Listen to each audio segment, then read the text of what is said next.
Yung lahat, ito meron tayong bagong alaga, bagong dating po ito, dala ng ating kaibigan mula sa Australia. Ayan, ang iba rito ay meron na tayo pero mas karamihan ay wala pa. Katulad nitong $1 na ito, $1, ayan, si Kiwi, 2002. At si another Kiwi, $1, 1990, ayan. Tapos ito ayan 2014 medyo bata pa siya pero 100 years of ANZAC. Ayan. The spiritual ba ito? Lines. $1 siya. Mga commemorative coin Yan po. Commemorative coin yan mga yan. At syempre ito ayan 20 ay ano to? Saan to? Papua New Guinea, ayan medyo may naligaw na Papua New Guinea, ayan, mga Oceania.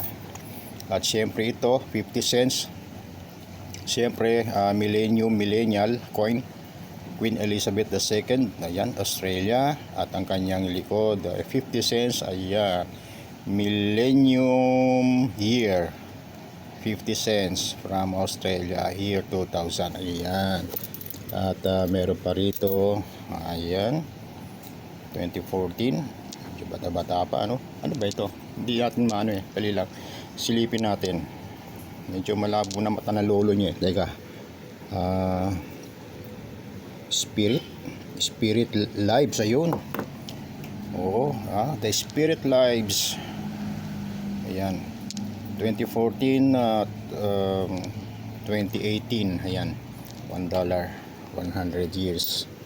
Ayan. At meron akong itinatabi rito na ayan, pangmalakasan, $2 Australia commemorative coin, 1952 2022. Ayan, si Queen Elizabeth, pero siya ay na-issue ng 2023 sa taong kasalukuyan.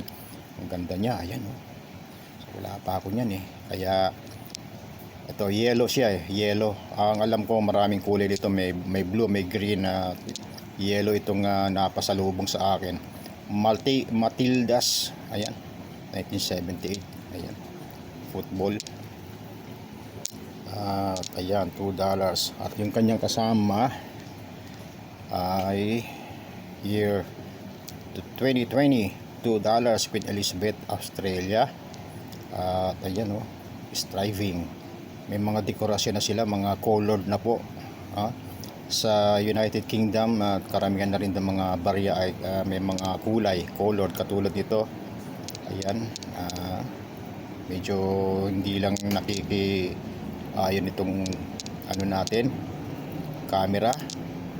Ayan, striving Olympic team, 2020 Australian Olympic team. So napakaganda niya, ano pa siya, extra fine kasi may gas konti kasi circulated po tawag dyan circulating commemorative coin, kaya may mga gas. So hanggang dyan lang mga kasama, maraming salamat sa inyong walang sawang pagsubaybay, pagpagilig sa panonood sa aking barya lang. Ayan, barya lang po sa umaga. Thank you and God bless.